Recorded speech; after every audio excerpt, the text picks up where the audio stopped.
Hello, happy bros. Hey, you're about to get a face full of the Kenn Bosak. He's a mentor. That's what I heard.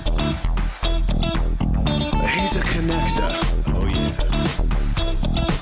He's a brilliant leader. I've seen it. He's Kenn Bosak. Oh, happy bro. You gotta get some Bitcoin and hold it. Happy bros. Hello, happy bros. Hey, you're about to get a face full of the Kenn Bosak. He's a mentor. That's what I heard. He's a connector. Oh, yeah. He's a brilliant leader. I've seen it. He's Kenn Bosak. Oh, happy bro. You gotta get some Bitcoin and hold it. Happy bros. You gotta get those NFTs and you gotta hodl that stuff. You gotta hodl it. 'Cause I'm Kenn bro. We got your Bitcoin, bro. He's an original. Buy some NFTs and hold them. How many times does he have to tell you? Going to the moon. We're going to the moon. We're going to the moon. We're going to the moon. Going to the moon. We're going to the moon. We're gonna get real high. We're gonna get real high. We're gonna get real high. We're gonna get real high. Yeah, we're going to the moon. We're going to the moon. Bro, we're going to the moon. Oh yeah, we're going to the moon. We're gonna get real high. Real high. Yep. Real high. Hello, happy bros. Come get some Kenn Bosak.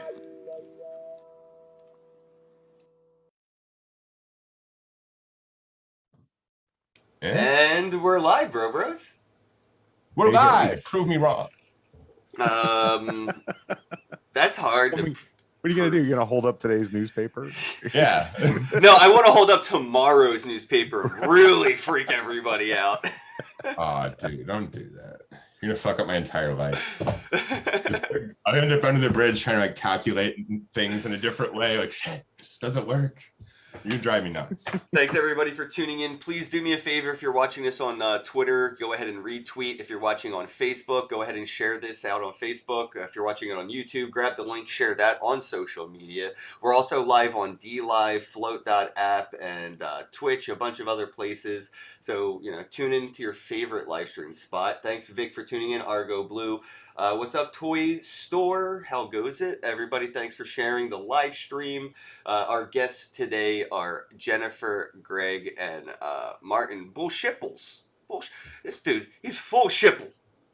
We're going to be talking about shipples. We're going to be talking about the Uplift. They have a mega land sale coming up. So we're going to be talking about NFTs. I kind of want to kick it off with like short introductions. So I guess we'll go from Nathan's side over. So ladies first, Jennifer, if you wanted to introduce yourself. And I guess we'll go Greg, Martin next. Just like a quick intro to the audience. And then we'll jump into some questions about Shipple and the Uplift.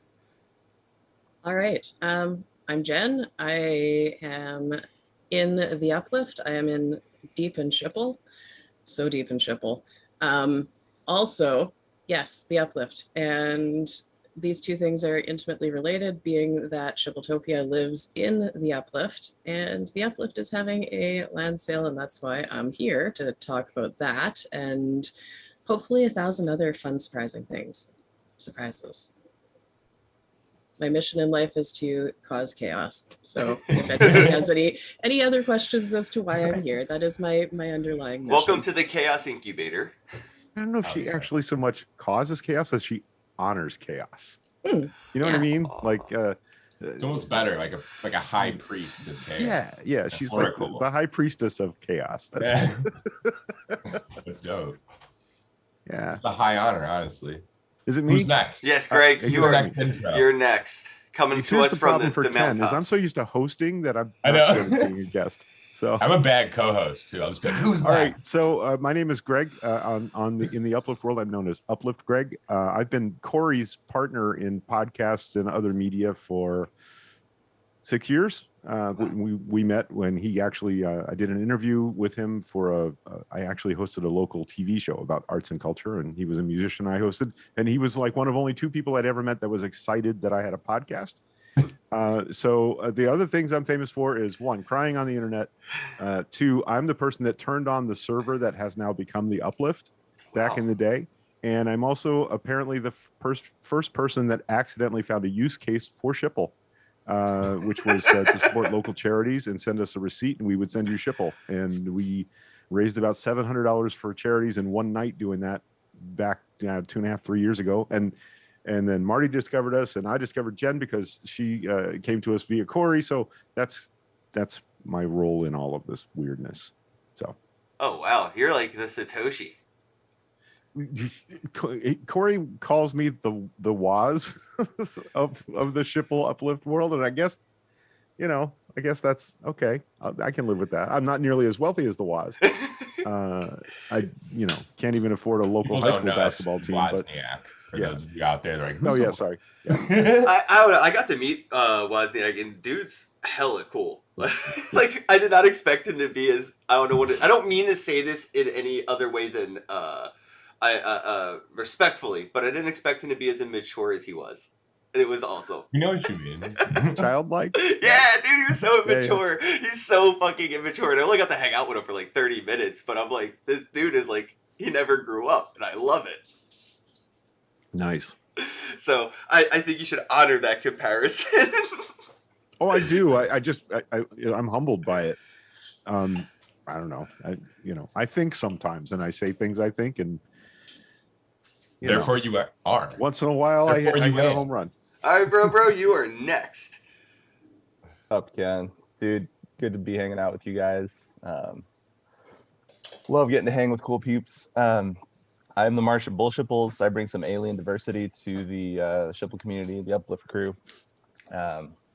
We, like Greg mentioned, we met when Corey dragged me kicking and screaming into the crypto space and NFT space, and found a home here. So now I get to say I live in the metaverse. Shippletopia is our home there in the Uplift. Actually, over the last 6 months, we've been working on a secret project, working on a new community support project, an alliance, a guild, organizing play to earn.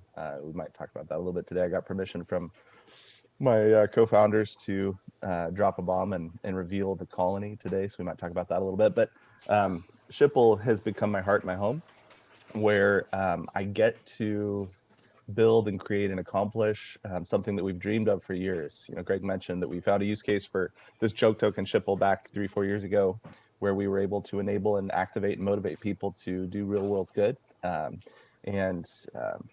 Over this last year, we've been doing paperwork to actually create a 501c3 for the Shipple charity. That's a process. And so we're in the middle of seeing dreams come true, where we'll get to actually do real world good based on this silly crypto money that just keeps stacking up in all of our wallets. And our goal is to connect and with as many communities as possible, support those communities, and then give like-minded people the opportunity to gamify generosity and give back. And so it's a pretty cool place. I'm glad I get to live in the metaverse. Since we're and you just said metaverse, I want to start off the question with land sale in metaverse, and what does that really mean? Because when people are outside of our crypto lingos, when we're talking about owning virtual land, people see it as like, all right, so you play Sims or you play Minecraft. Like, what does it mean to actually own virtual land? You know, so I guess if you want to try to explain that to a few people when you're talking about like owning land in Uplift, what does that really mean? I see it very much as a creative platform. But it's an interactive creative platform. So it's not just that I can create something. I can build something pretty cool. I can build something pretty. Then I can add some functionality to it and give people something to do in that build. Maybe they're finding something, maybe they're looking at some art, maybe they're gonna look at some art and then buy the art. And then maybe if they buy my art and go to someone else's plot and buy their art and buy someone else's art, we can do a blend and they can get like super rare art. Or maybe I can just have a whole bunch of people come over and hang out. And maybe there's a thing that gets built where you need 3, 4, 5 people to stand in one spot at the same time in order to open a door. Oh, What's behind that door? Time to create that. very Jigsaw-esque. Oh yeah. And then you end up with, you know, playing with these 3, 4, 5 people. Maybe you've never met them before. Maybe you just jumped in and you're like, hey, I want to do this thing. Who wants to help? And an hour later you have 5 new friends. So that to me is what owning metaverse land is about and what it can do. And a lot of people too also talk about legacy, and you know, you build something and years from now it'll still be there. That's a possibility. I see things as being a lot more transient, but that's the beauty of it. Everybody can have your own impressions, your own opinions. Maybe it is something that'll be there forever for you. And maybe I will flatten and rebuild mine once every couple months.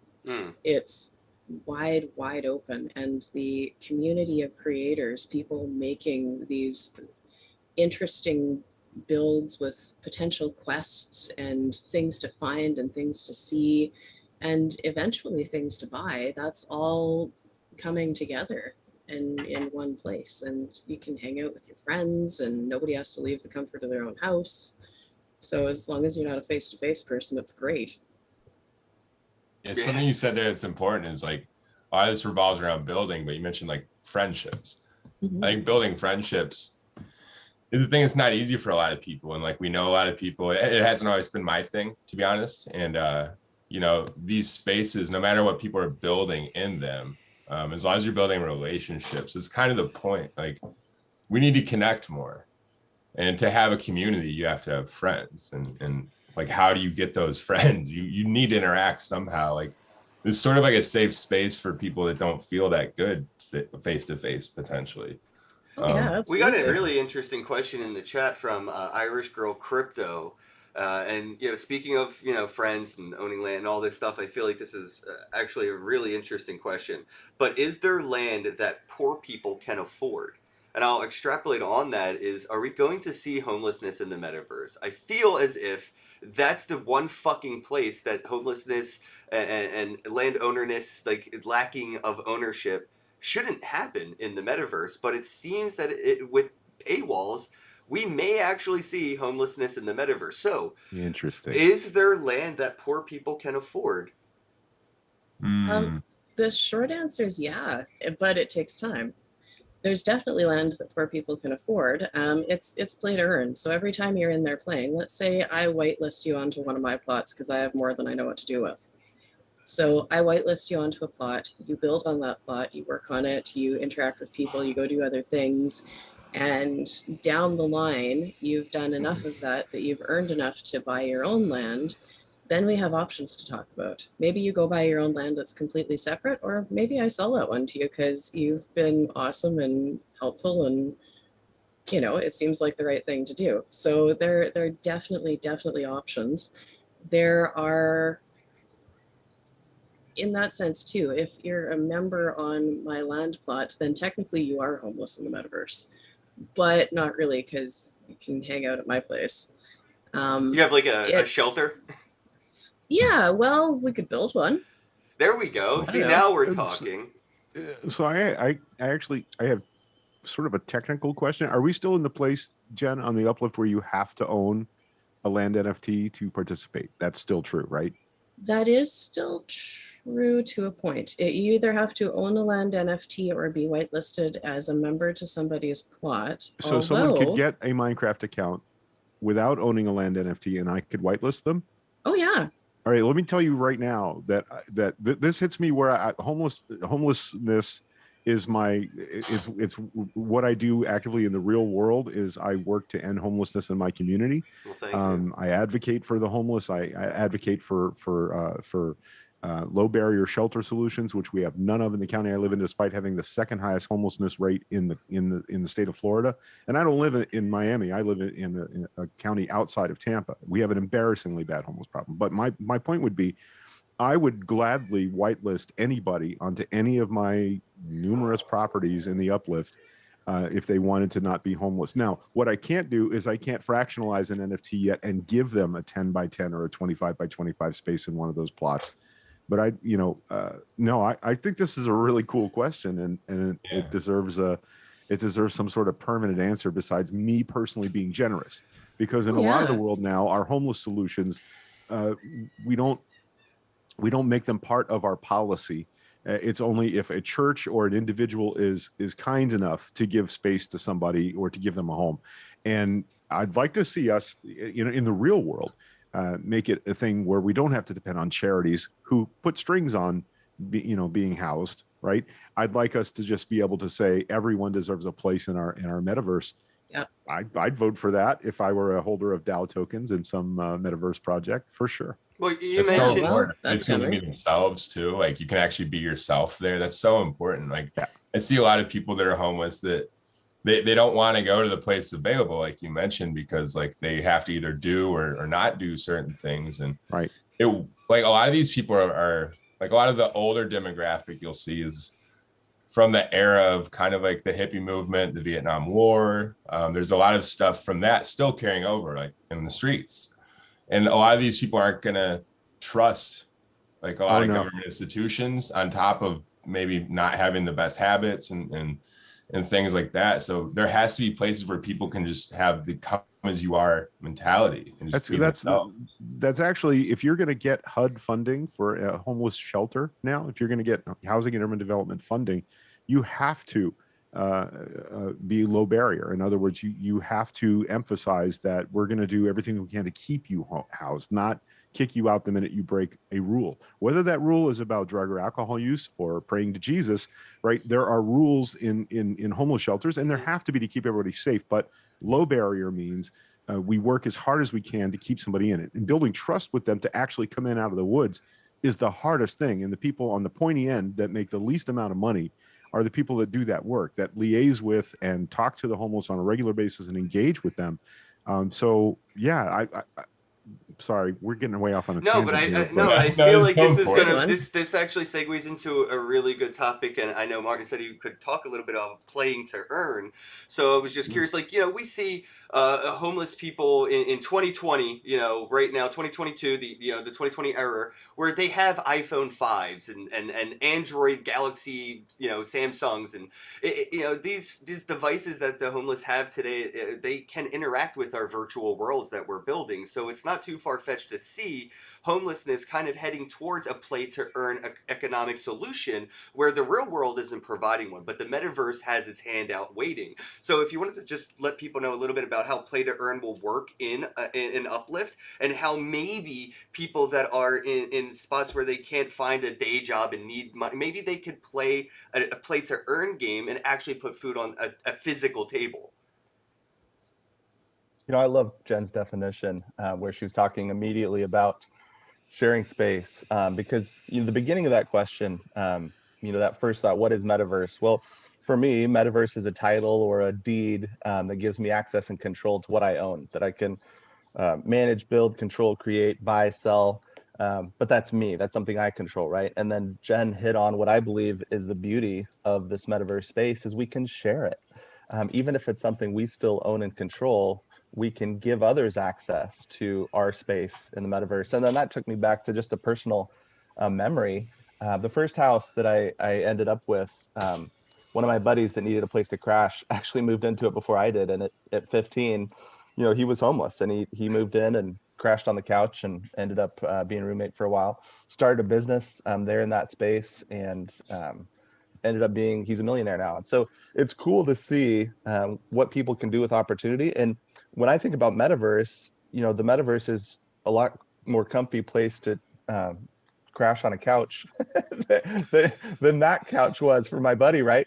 Because we can share our spaces, and then with play to earn, when people have access to space that they can get into for free, most of the time, most of the platforms and the projects reward time, whether that's clicking time, whether that's time actually in game, experiencing and walking around.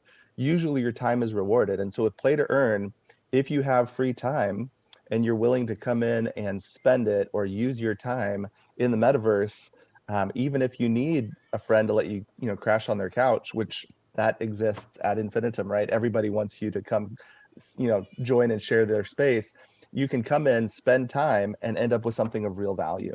And most of the time, the bigger opportunities come when you can combine both your time and some investment, Right. putting that back into the platform and back into the projects. And then most of the platforms and projects that we're connected with and support have some kind of a revenue sharing where they are actually sharing revenue that they're bringing in with the people spending time and investing in their project and believing in their project. And so, metaverse is a cool place to couch surf is my takeaway from that. And whether it's Jen's couch or Greg's couch or my couch, we can get you started. Have you ever And you saw can that? end up- Have you ever seen that app, Couch Surfing?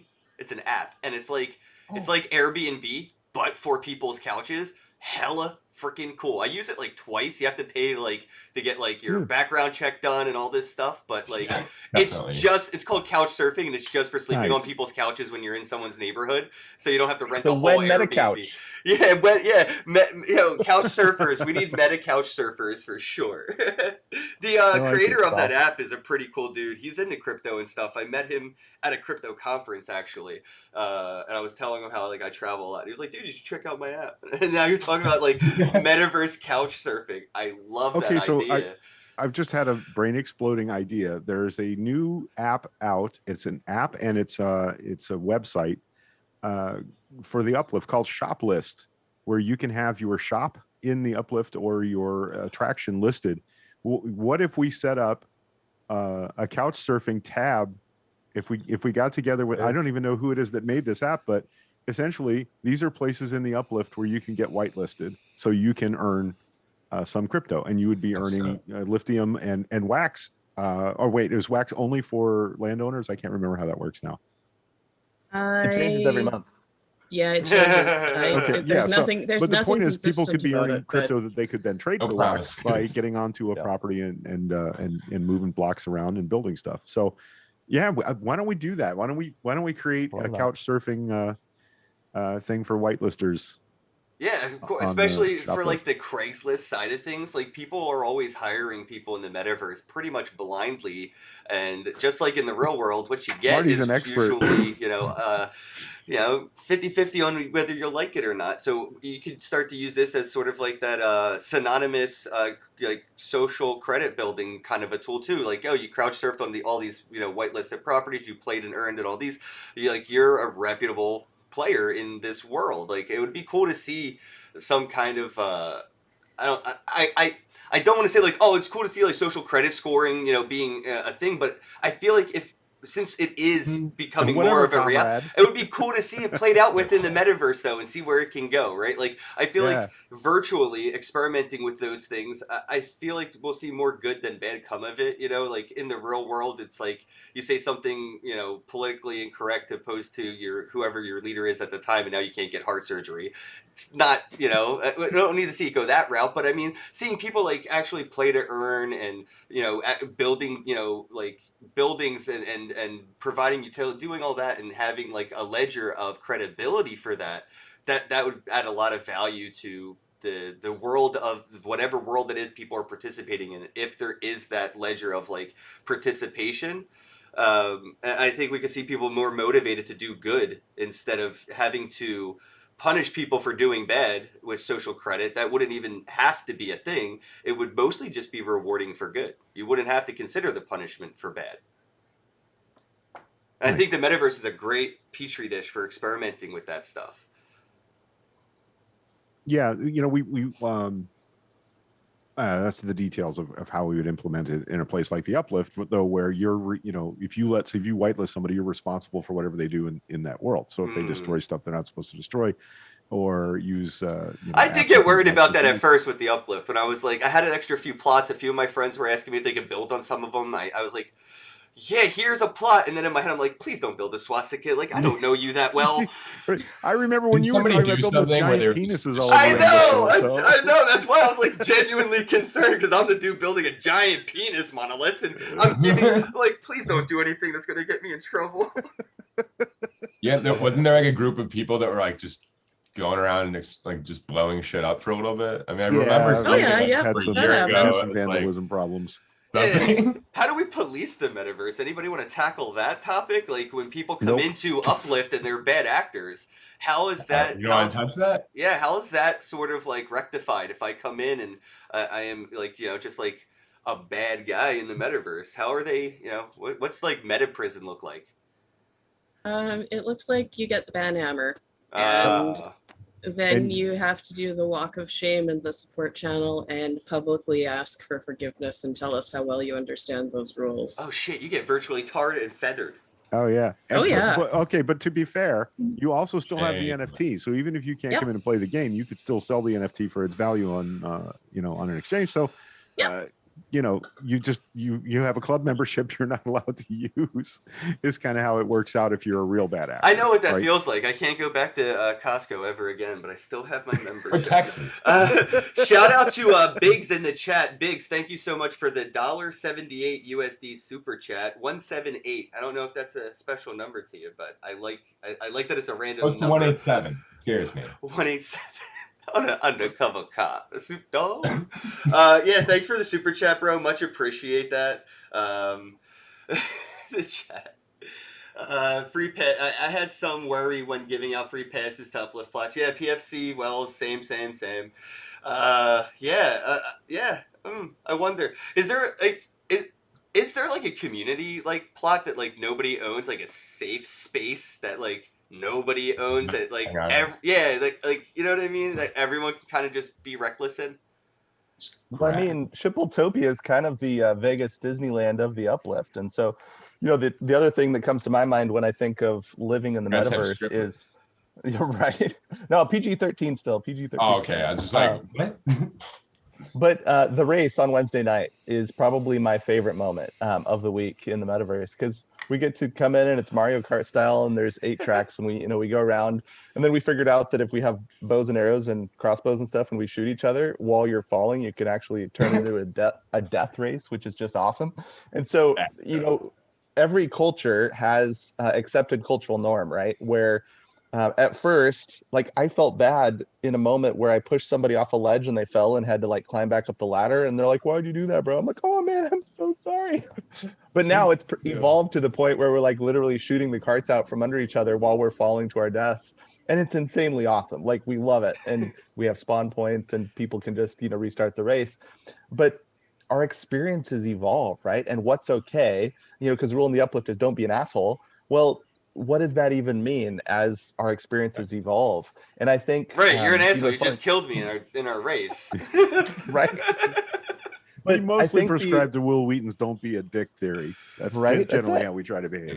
but the majority rules, right? Where what people in the community want the community to be, that community becomes. And anybody that doesn't go along with that or want that, they find another community. And it's one of the cool things about the metaverse is the communities are all collabed and connected.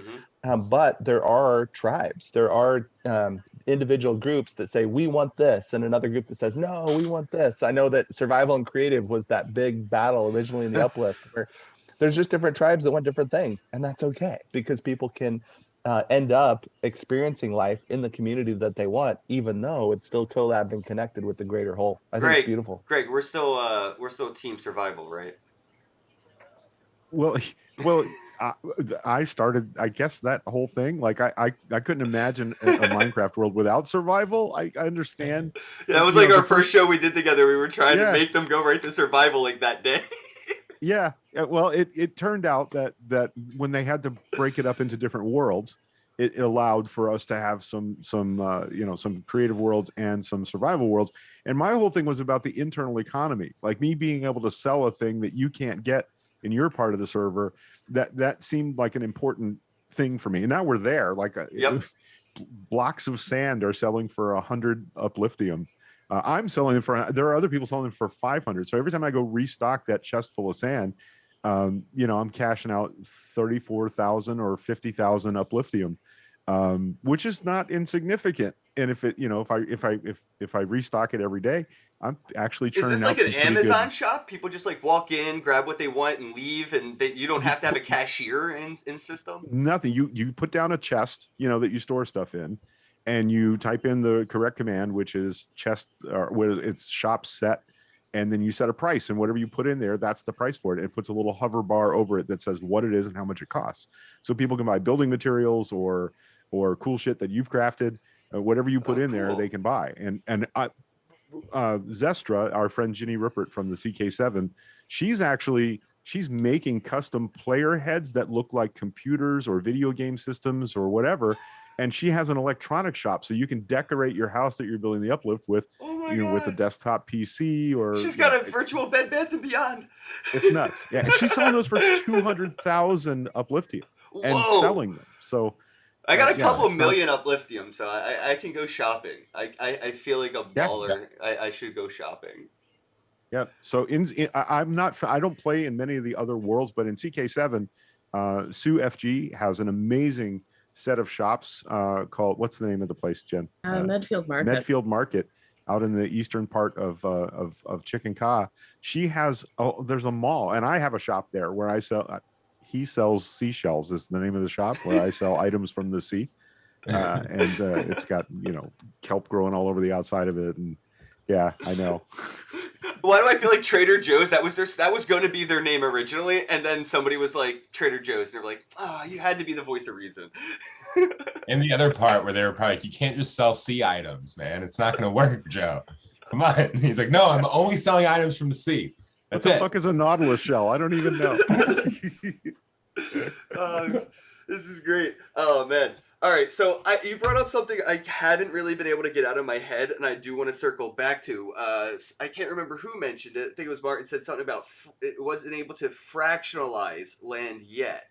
I'm curious, like if I own a plot of land, how far out and what would that look like if I could fractionalize those plots of plots? Is that something that you see like working with the economy in Uplift, being able to fractionalize plots and having people who own plots be able to sell a plot within their plot? Yeah, we actually made a promise before the first Chicken Ka land sale. Jen, you don't mind if I answer this, do you? No, I don't mind. Okay, well, so we had the idea that we have a central transport hub where everybody that enters our world lands in that hub, and it's got a dome on top that's supposed to remind people of the ancient Maya. But anyway, downstairs from that, there is the central crossroads of our world. And we made a deal that the first 10 people that bought one of the Genesis NFTs would get a shop in that space, where at that time we didn't have the mechanism for the chess shops that are there now. The idea would be you could have an art gallery right in the transport hub. And we were never able to make it happen because we would have to vertically and spatially make a block that belonged to that person for them to get the benefits from it. And we don't have a way to do that yet in the NFTs. So I understand that that's a thing that's on the list of many things that the Uplift team is trying to do.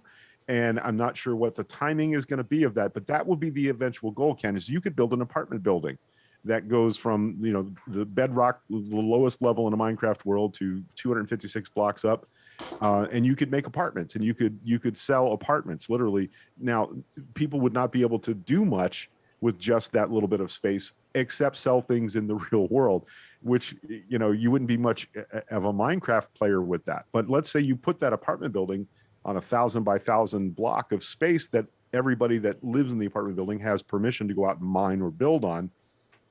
You could really have something there. So you get your P to E and play to earn, and you would also have a stake. You'd have a place that you own. And I think like that's going to be really cheap once we are able to do that. a land NFT for a 55 by 50 plot that runs $200, let's say, buying yourself a 10 by 10 cube in that space would be considerably less. It would be much more affordable to get people into the world.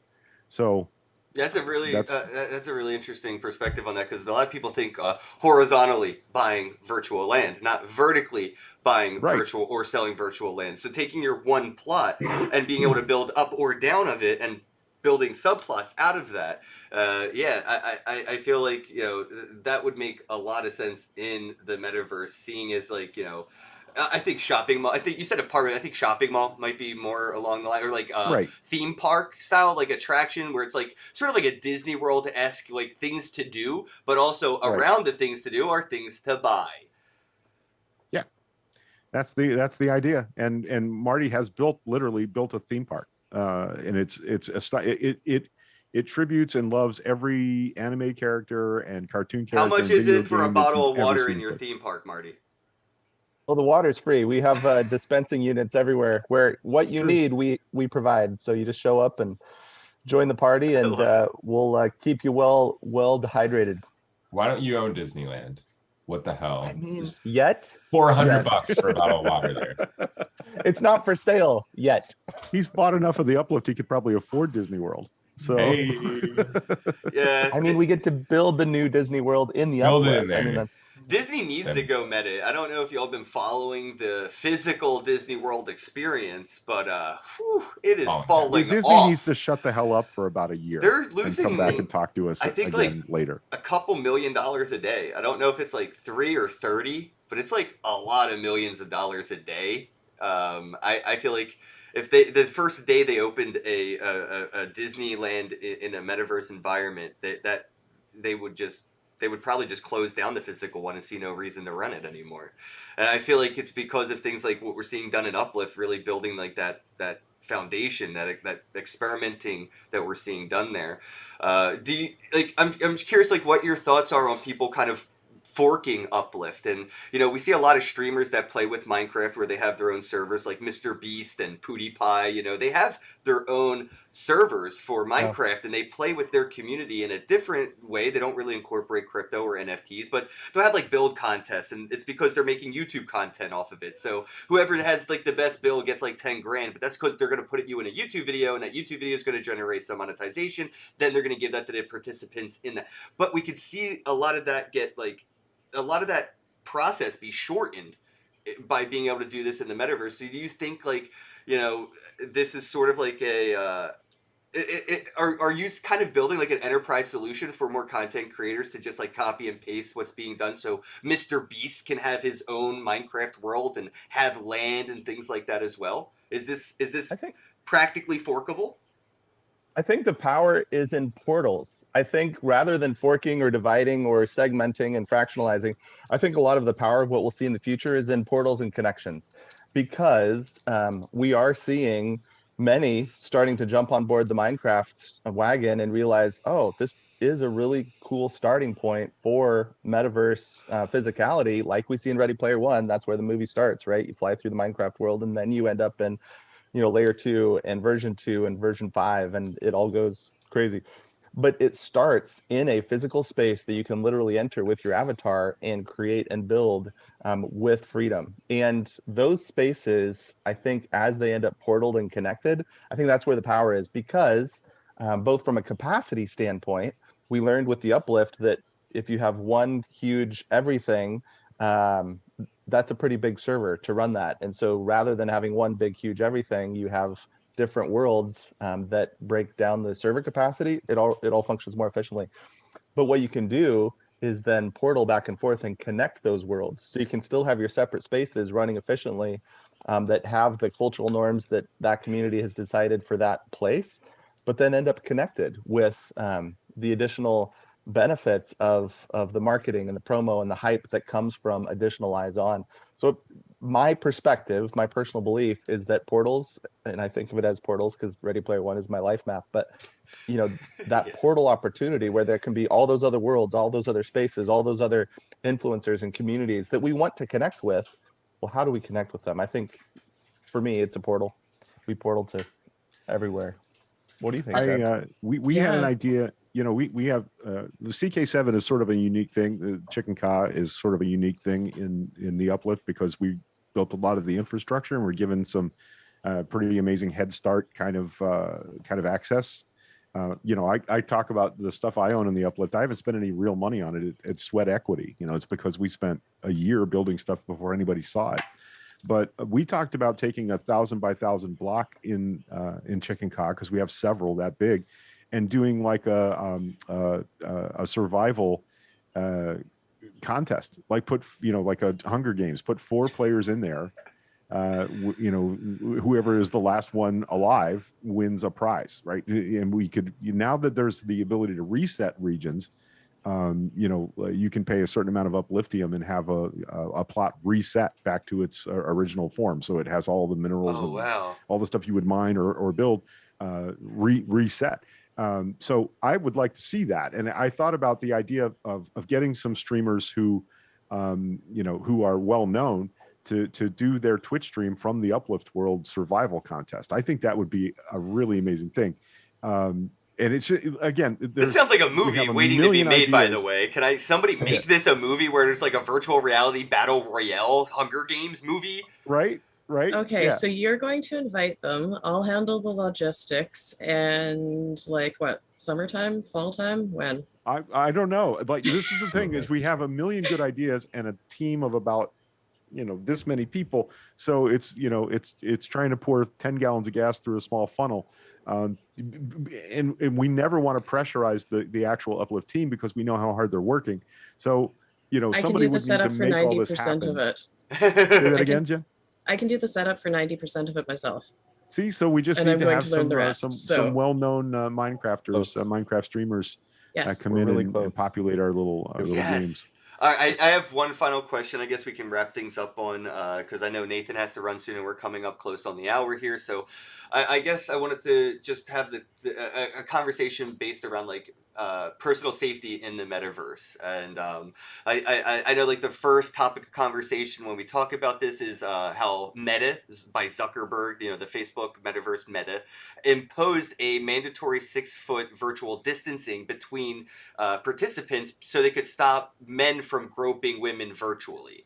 And I've seen a lot of virtualness, like virtual like bullying, where people just like harass people if there's like voice talk. You know, it's hard to like block people in specifically in certain environments. So I'm just curious, I guess maybe if Jennifer, you wanted to jump on this first, but like, what are some of the things that, you know, Uplift is doing to sort of help protect the people that are in that world from each other? You know, because it's hard to have like such an open, free, welcoming space and not have to think about what are we going to do when assholes show up. So like, what are some of the steps or repercussions of or preventative measures that we're seeing being built in the metaverse to help protect us from each other? Well, first thing is that the voice chats are all not Uplift. They are all run by the communities with the hope that the individual communities will be able to moderate them effectively. Self-govern, yeah. Because moderation really is key. If you're going to have a voice chat, you need somebody moderating it. And right now, the Uplift simply doesn't have enough moderators to tackle that. I mean, our community is global, so it's a 24/7 day type of job. And eventually, it would be great to get to that point. In the text chat, things occasionally are brought to our attention, but usually it's when people slip up. They're whispering to their buddies and they forget to use the whisper command. And then it's handled the exact same way. It's the banhammer. There is a 0 tolerance policy for anything that you wouldn't be able to do to a person normally in public, face to face. And it is quite firmly enforced. A lot of us on the team and the community moderators, world observers, have time to be in the metaverse, and we hang out, we lurk. If you're quiet and building, nobody notices that you're there. You can hear a lot of shit. That said, I would also say that it is pretty safe. I have kids who play in the metaverse, in the Uplift, and I have no issue with letting my 6-year-old wander around with, I mean, I'm supervising, obviously, but less supervision. The Discord is a whole other ball of wax. I have another child who recently discovered how to get onto Discord, and very, very strict instructions that that is only to be used when the parents are around. Because there are strangers out there and we don't know who they are, and scams and who knows what. Less afraid of the harassment for him and more so the scams, but still. Right. But as an adult, I would tend to lean toward the it's pretty decent, and if it's not, people generally stand up for themselves.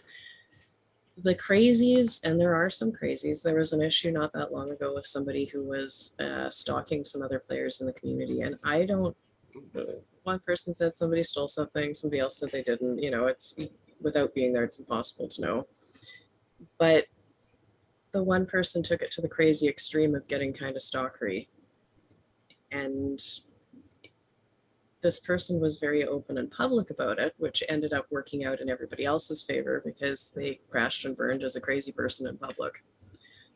So that's, I think a huge part to the success is not having those private back channels. If there's going to be any kind of harassment or anything, especially when you have a community as strong as this one is, keep everything out in the open. And it'll do what it'll do, but the community stands up for the rest of the community. And I've seen that several times, and it's wonderful. Yeah, one of the most important things for that open source mentality is in our language and the way we govern ourselves. We have to be open right there, you know? Yeah.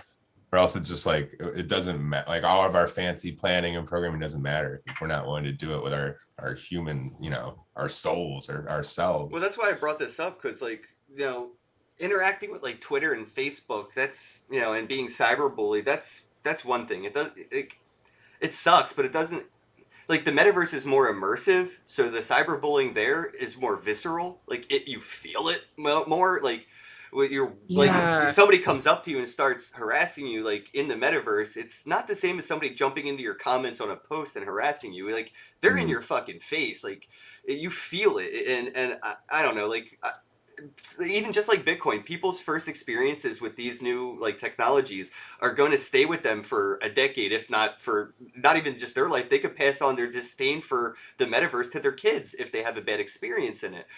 So this could be a generational problem if we don't solve it now. You know, and I don't want someone's mom playing around in the metaverse and having a bad experience and her telling her daughters like the metaverse isn't a safe place. Never go there. Yeah. Right, exactly. And like it could become like that. It could become that overnight. Like we're still that early to this. If these aren't the conversations and things that we're going to do now, like it's only inevitable that it will become that like don't go there kind of place. Yeah. And we can definitely remedy it right now, playing around in the uplift, showing people sort of like a standard on how to approach these situations.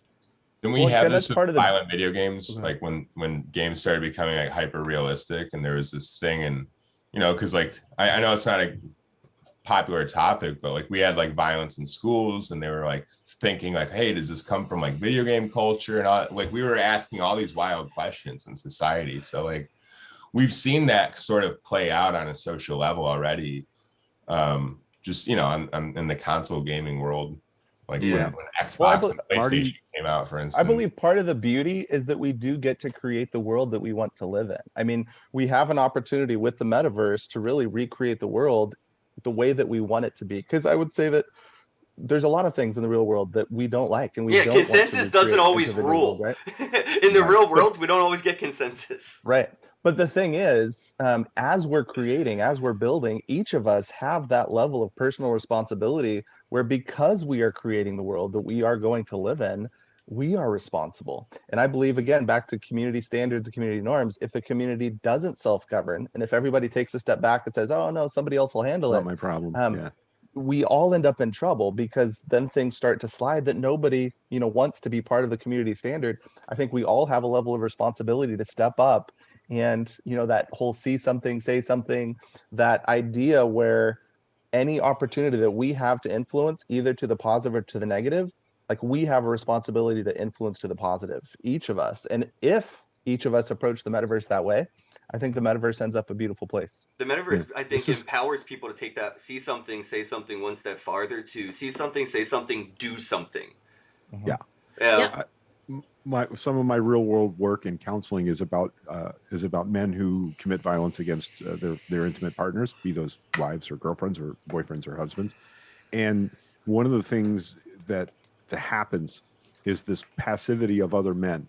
Okay, and I'm gonna make this a gender thing right now because we have the bigger problem, right? So men need to challenge other men who they see behaving in ways that they wouldn't want them behaving towards their, the witness's daughter or mom too. If someone is treating a woman that way, it's our responsibility as men to act to Yeah, say, do hey, something. that's See something, not say okay to something, do even something. just saying something. Yeah, stop, do something. And in those kind of cases, you're going to get some blowback, and it's not going to be pleasant. But it's important that we set that standard. That's that what is acceptable behavior towards not only women but children and other men. We got to set that standard. And so I was disappointed. I've been somewhat disappointed in the lack of structure in the enforcement system in Uplift at the beginning. It's gotten way better now, but at the beginning there was no authority. There was no, I could witness something and report it, and it might be weeks before anybody even looked at the report. That's better now because we've actually engaged some community members to step up and sort of be deputies to be in the game and listening and seeing what's happening and let people know first gently, hey, that's not okay, and then if they keep it up, blink, they're gone. So that's I think that self-policing is the most central concept, especially when we talk about abuse and bullying issues. So this brings up an Absolutely. interesting topic for that, because the metaverse is the world, right? It's not just America, and that involves a lot of languages and a lot of Yes. language barriers and admins, Cultural differences. cultural different, exactly what is okay, what isn't okay culturally. Yeah. I think the metaverse will find a balance of what is the norm there, as opposed to what's the norm in the real world. But the norm in the real world is geographical. Right. What's normal is always local. What's in arm's reach or eyesight is your norm, and beyond that is weird. And they're looking at you with the same light. You're outside their area, so you're weird. But in the metaverse, I don't know if we're going to have those geographical different. If it would just be a blanket, and the metaverse will be So what I'm getting at is, what do you see a huge language barrier with the world using Uplift, Russian users, Ukrainian users, Indian users, Chinese users joining? Is English going to be the metaverse language? We're seeing English be the dominant language of the real world, or are we going to conform to other prominent languages like Spanish, Mandarin, Chinese, or other? Do you see Americans potentially learning other languages? Other people in the world have to learn to interact with the physical world, or are we just seeing sort of Americanization happening in the metaverse? I think there are a lot of different languages, and some are definitely more prevalent than others at the moment, but it also feels like that can shift. Having English as a base for at least corporate communications is, I think, a good start. Mostly any translation program out there, Google Translate, will translate from another language to English. So there's some, I guess, standardization there. I don't know that we would see widespread other language adoption, although I am trying to take note of the languages I see in the chat, and I'm trying to, pick up little things here and there, just if nothing else, to see what I could learn. Maybe I can learn more. It's certainly happened before. So I think what would be very useful for the metaverse in the future, and I don't know if we're talking a year in the future, 10 years, however long it'll be, we need real-time translation for text chat. Oh, and that would voice be chat. amazing. Yeah. Universal translator. Yeah. Yes. Yeah. Can we Star Babblefish. We Trek all the need to have a metaverse Babblefish. already? Yeah. Babblefish. Yeah, it needs to happen, because there are people out there doing amazing things, and if I'm constantly copy pasting it into Google Translate to try and figure out what the conversation is and trying to get people to go to events, and I don't speak their language and they don't speak my language, and it just ends up being, it falls kind of flat. It's like a popped balloon. Yeah, I real like time seeing translation would be nice. Yeah. yeah, that's the Babelfish from Douglas Adams' Mhm. Hitchhiker's Guide to the Galaxy. I like that the first month that we had Telegram channels, because we were doing everything Uplift related on Telegram for a bit there.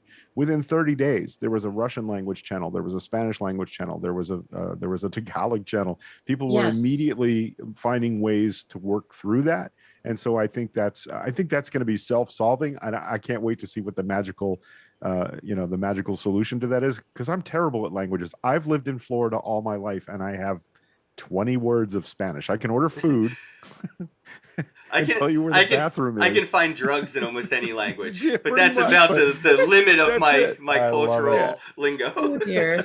I mean, it's embarrassing to be a Floridian who doesn't speak Spanish, but here I am. Oh, it's not embarrassing. It's hard. It definitely the culture here is definitely motivating me more and more to learn Spanish, and that's Especially when you find out down there that they know English. They're but they just want to play you like they don't. Yeah, all day. Oh, yeah, yeah. sorry, I don't speak Well, English. I'm like, oh, you got me. Yeah.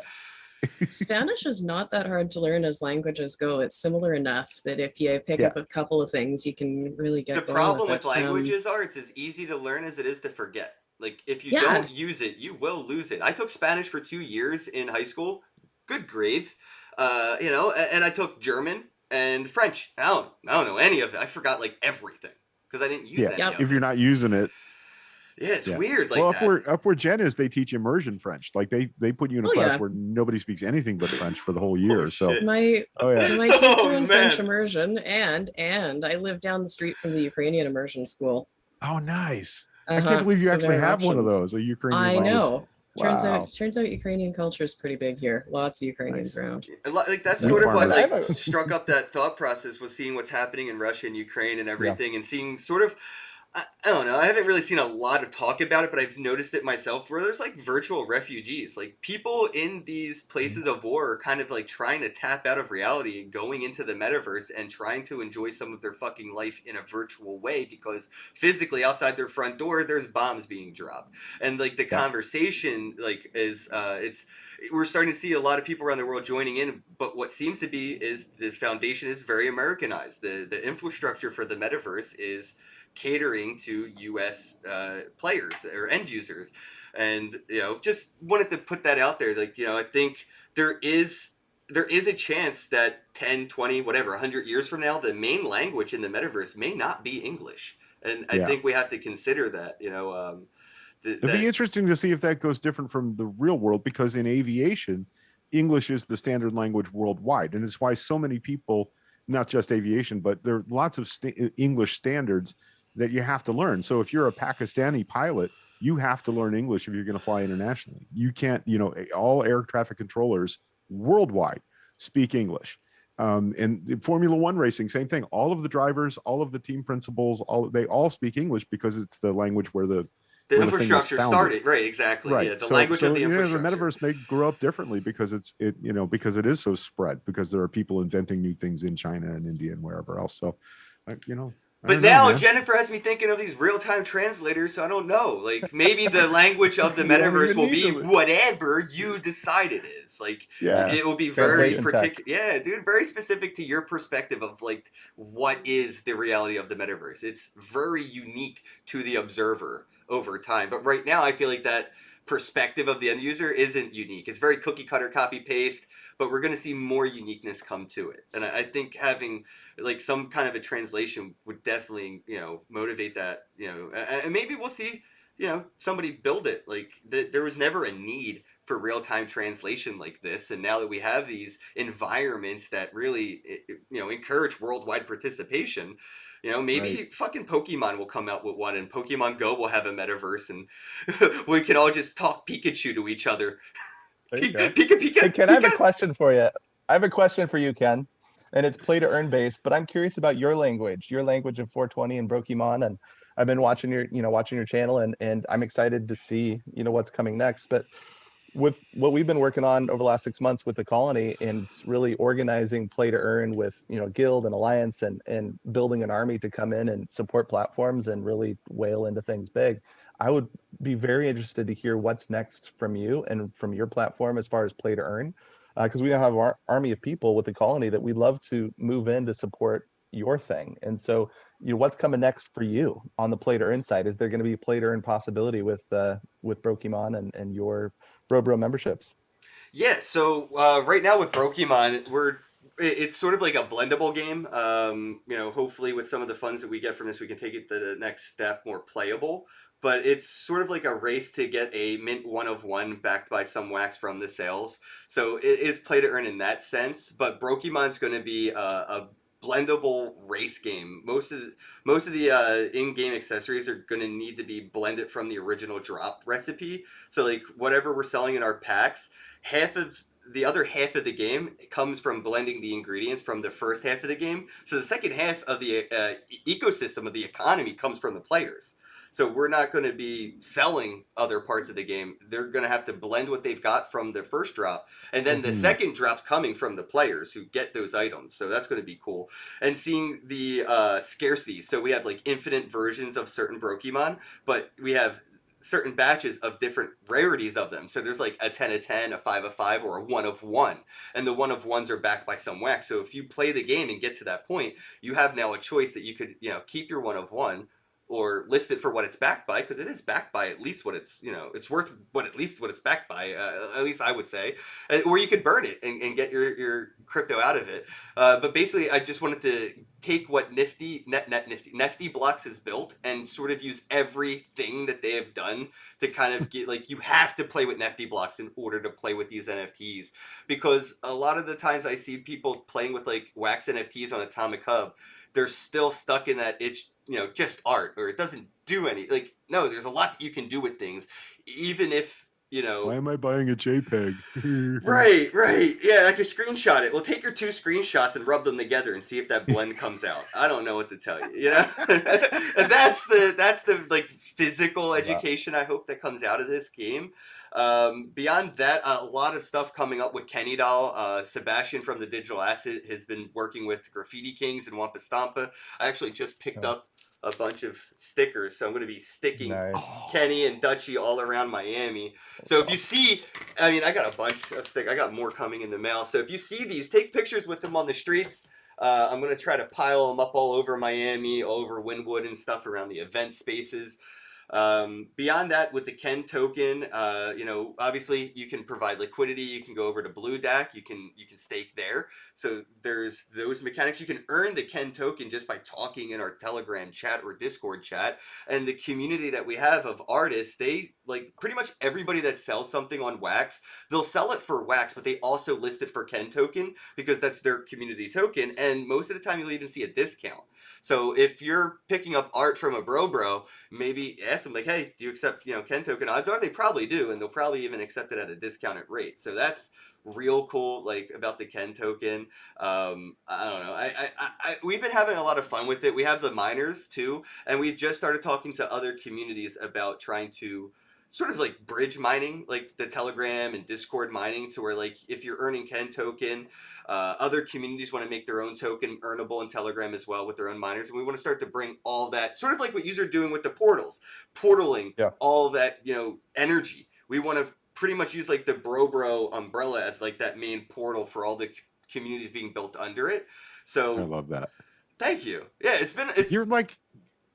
you're a central pillar of this whole thing, man. I don't know if anybody tells you that anymore, but I'm jazzed that you are who you are and doing all this amazing Well, a lot of stuff. people don't even know, but like everything from my store is individually run subcontracted out. So I don't run anything anymore. Everything coming from my store is run by a team that manages that specific section of the store, and the team gets 100% of the funds from all the drops. I only get the secondary market commission fees from Atomic Hub. Everything else goes to the team from those subcategories. So the Kenny Doll is managed and run by Sebastian from the Digital Asset, but it comes from my store. We have the Bros team with the Bros 420. It's a whole team of people running with that, and like the team earns from that, so it can sustain as long as it is enjoyed by the community. The community can sustain that experience. We also have the Bubblegum Machine NFTs, where if you have this one NFT, there's only 1,000 of them. There's over half sold out, but you get NFTs airdropped all the time.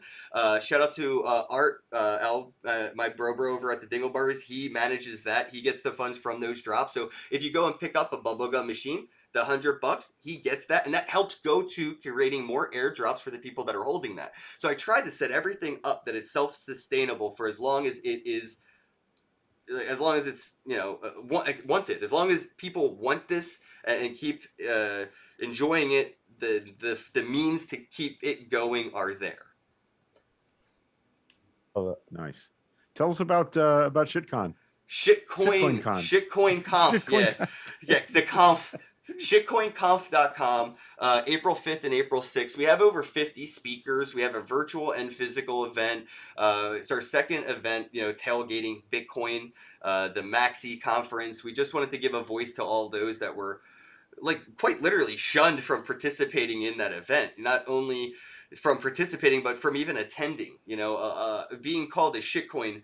You know, could you imagine, like, Charlie Lee walking into Bitcoin 2022 and having to be called a shitcoiner? Like, no, Charlie, just come on down to Shitcoin conference, and yeah, they called you a shitcoin, and we're going to embrace that term, and we're going to make it mean what we want it to mean, not what they demean it to mean.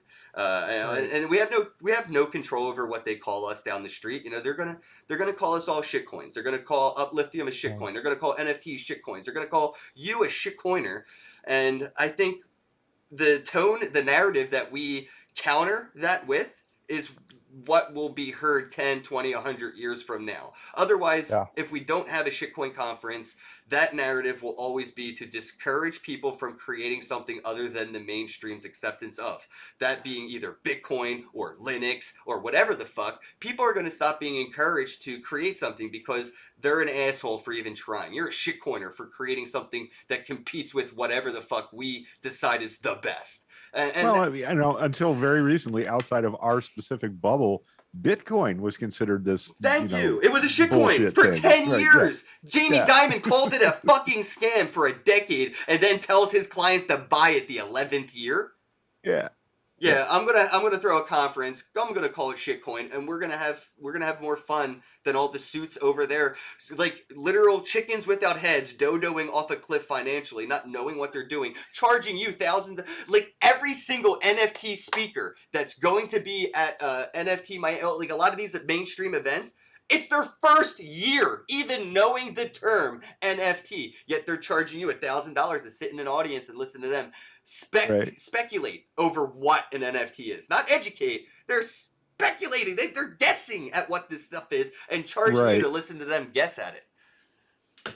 So, yeah, I wanted to put an event together where people that actually know what the hell they're saying can actually speak without being interrupted by maxis.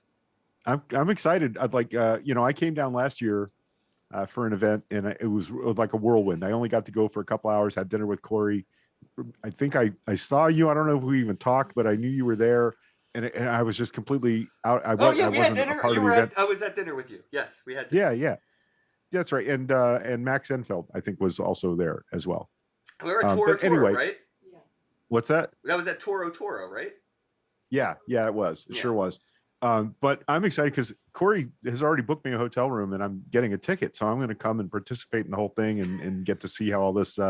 You know, get to meet all these players. I'm probably gonna come home with like a swag bag full of stickers and all sorts of shit. I can't wait. So I'm excited, man. This will be my first crypto convention. So. All right. So my goal with you is to sneak you into one of these events, because that's my favorite part of going to these like blockchain weeks. Is like, I'm just sneaking in. Like I'm genuinely not paying. I don't buy a ticket. And if you can't afford a ticket to Shitcoin, sneak the fuck in. I'm telling you right now. Let's just sneak in. But like, Corey's got me covered for that. He's got me covered for that. So I'm in. I encourage it. I sneaking into conferences is a pastime of mine, and getting kicked out for not having a ticket is such an honor. Sort of badge of honor. It sort of is, because 50-50 on your way of being escorted out, somebody that's working there will be like, "What happened?" Be like, "Oh, I didn't have a ticket. They're kicking me out." Be like, "Oh, go ahead. You're good." 50. I showed up to fucking China. I went to Hong Kong without a ticket to a conference.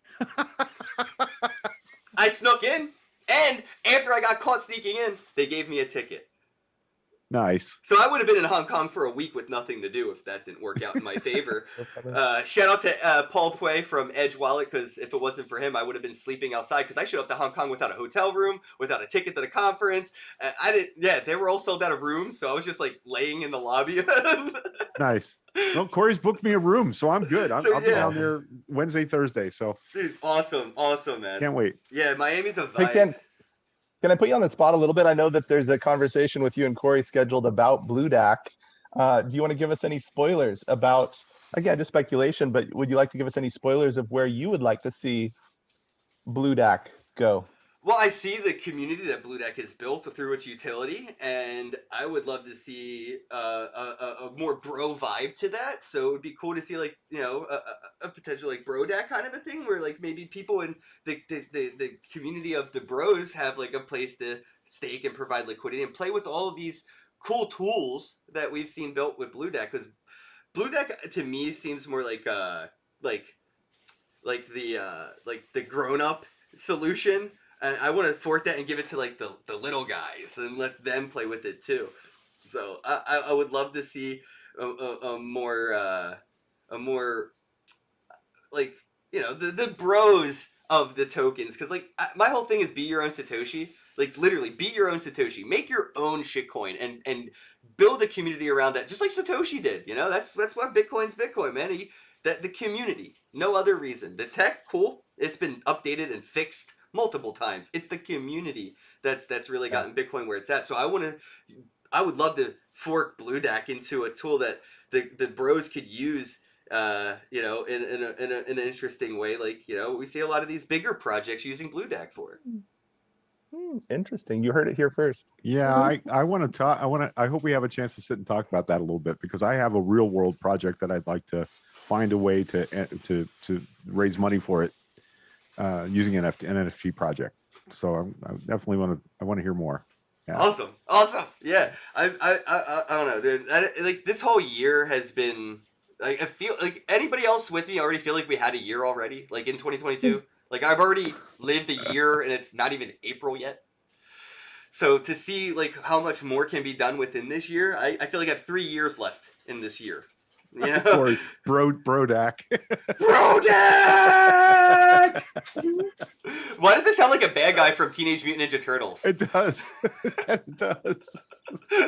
Like I could totally see Master Splinter fighting Brodak. I don't know what Brodak looks like, but somebody can. I'm draw sure that. somebody in your team of bros will shortly have an illustration. Brodak needs a mascot logo character. Yeah. Yeah, definitely. Giant monster attacking Tokyo. So I guess we can wrap it up here, bros. It's enter theuplift.world, right? Or I always go to enter because it brings me right up to where I can claim my upliftium and stuff, all that stuff. So it's theuplift.world. So you go to theuplift.world. You guys, if you don't play Minecraft, I'm sure your kids or somebody you know does. Check it out, forward them that server info, because playing to play is cool and all, but playing to earn is a whole lot cooler. And if your kids are playing to play, they don't know they're playing to earn. So it's like, you know, there's no child labor laws in the metaverse. Not yet, anyway. You know, that's an interesting rabbit hole to go down for our next conversation. We're going to talk about child labor laws in the metaverse. That's going to be where we start this next conversation. Shout out to Irish Girl Crypto. Thanks for tuning in. The Uplifters, Corey, I love you, bro. Matthias, I can't wait to see you. I think you're coming to Miami, man. From what I've seen in the chat, looks like you're looking for a room. What up, Island Boy? He's just an island boy. What up, Toy Store? How goes it? Thanks for dropping by. Crazy Crypto Guy. That guy's crazy. Thanks for stopping by, man. Appreciate all the support. Greg. Oh, I see you, Greg, in the chat. That's you, Greg. That's me. You. I've been typing ideas at Corey. So. PFC Wells, TC. I fucking love you, TC. I literally bought a house and I named my house TC because of all your support. So nice. I fucking love you, TC. Seriously, every time I try to remedy my NFT staking on our planet, it's basically just for you, bro. I'm trying to remedy it. They were in talks. Our planet hopefully will DM me back and fix all that. But yeah, I see you, TC. I fucking love you, man. Seriously, every day I think about that guy. Biggs, thank you for your support. Appreciate you being here. And the super chat. Oh, he sent another super chat. I missed that. He sent $2.22. $2.22. That's my favorite number. All right, guys, we're out. Check it out and shipple on, bro. Shipple on. Thanks, guys. Thanks, Ken. Thank you. Great talk. Thank you, Jennifer, Greg, Marty. I love you guys. Have a day. Hello, happy bros. Hey, you're about to get a face full of the Kenn Bosak. He's a mentor. That's what I heard. He's a connector. Oh, yeah. He's a brilliant leader. I've seen it. He's Kenn Bosak. Oh, happy bro. You gotta get some Bitcoin and hold it. Happy bros. You gotta get those NFTs and you gotta hodl that stuff. You gotta hodl it. 'Cause I'm Kenn bro. We got your Bitcoin, bro. He's an original. Buy some NFTs and hold them. How many times does he have to tell you? Going to the moon.